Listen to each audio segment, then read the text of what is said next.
네, 안녕하세요. 오늘은 존 비비어의 순종이라는 책인데요.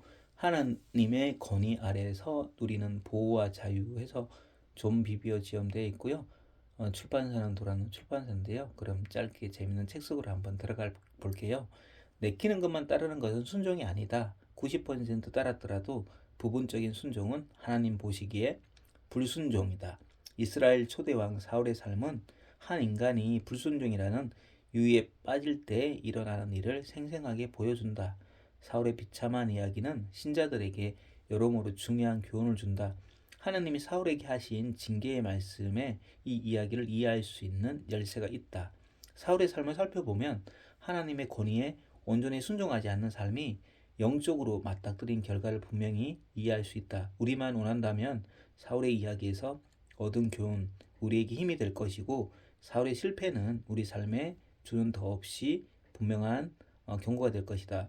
성경은 말한다. 무엇이든지 전에 기록된 바는 우리의 교훈을 위하여 기록된 것이니 그들의 일어난 이런 일은 본보기가 되고 또한 말세를 만난 우리를 깨우치기 위하여 기록되었느니라. 부분적 순종의 유혹이라고 해서 이스라엘의 원로 선지자인 사무엘이 하나님이 하신 명령을 가지고 사울을 찾아간 장면부터 시작해 보자. 사무엘은 사울에게 이 말씀의 귀를 기울이라고 당부한다. 지금 가서 아멜렉을 쳐서 그들의 모든 소유를 남기지 말고 진멸하되 남녀와 소와 젖먹인 아이와 우상과 낙타와 나귀를 죽이라. 아주 직설적이고 구체적인 명령이었다. 아멜렉의 소유라면 인간이든 짐승이든 하나도 살려두면 안 된다. 호흡 있는 모든 것을 죽여야 한다. 사울의 반응을 보라. 그렇게는 못합니다. 너무 잔인하군요. 라고 말하지 않는다. 명백하고 노골적인 불순종만 하나님을 반역하는 것이라고 제안하는 경우가 많다. 그러나 그것이 말도 안 되는 생각임을 곧 알게 될 것이다. 사울이 처음에 수긍했다가 나중에 생각이 바뀐 것도 아니다. 그런 식의 불순종도 우리 대부분은 잘한다. 사울이 그 일을 최우선에 두지 않아 결국은 잊어버리고 불순종한 것도 아니다.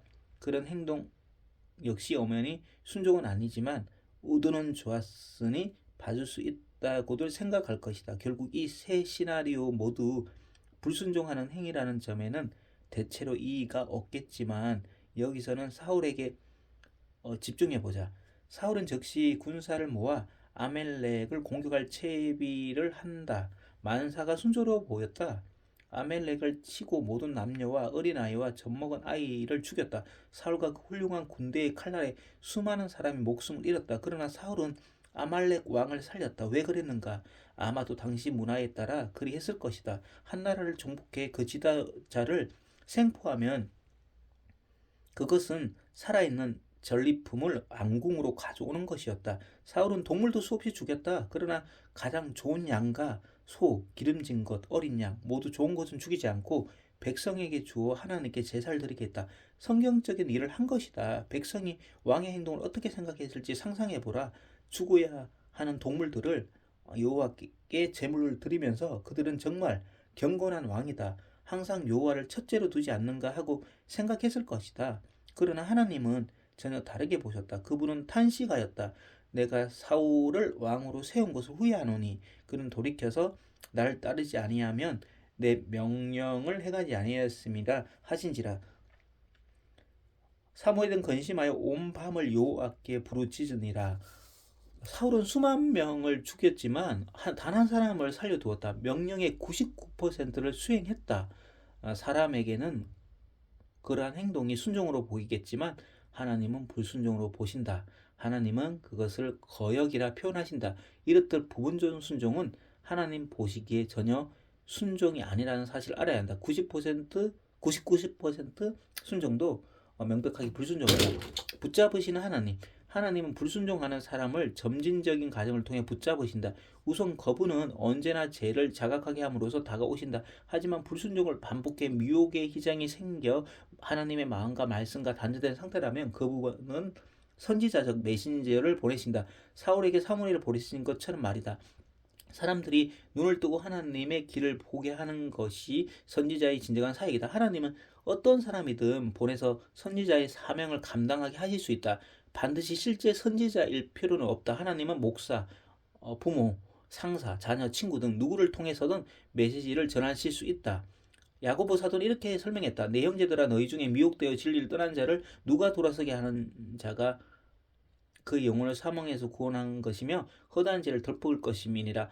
죄에 빠진 신자에게 메시지를 전한다는데 주목했으면 한다. 허다한 죄라는 말도 잘 보라. 반복하여 불순종한 결과 진리에서 떠난 것이다. 선지자적 메시지를 보냈었는데도 듣지 않으면 하나님은 이제는 심판으로 다가오신다.